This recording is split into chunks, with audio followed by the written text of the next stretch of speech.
European finance ministers arriving in Brussels to approve a €78 billion bailout for Portugal. But the delegates casting a shadow over the meeting was the one who couldn't make it.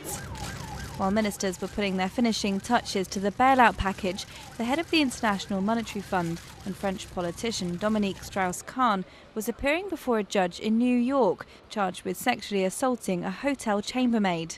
But despite the crucial role Mr. Strauss-Kahn has played in supporting Eurozone financial aid programmes, finance ministers insist it'll be business as usual. It's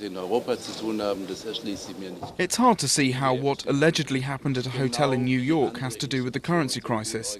The International Monetary Fund is sufficiently organised, as all major international institutions are, that it can withstand the temporary absence of its leader. Mr. Strauss-Kahn's arrest has sparked concern in Greece, which saw the IMF chief as a vital ally.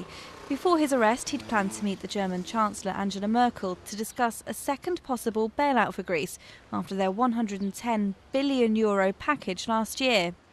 There's also concern about the impact of his arrest on the value of the euro. As markets opened on Monday, the euro wobbled and shares fell sharply, although analysts are reluctant to put this down to the IMF chief's arrest. Well, the price action that we've seen since we heard of this arrest in the euro has not been particularly dramatic. The euro fell a little bit in Asian hours, but not much. The euro was already very much on the back foot by the close of US trading on Friday. And in fact, we've seen a little bit of short covering.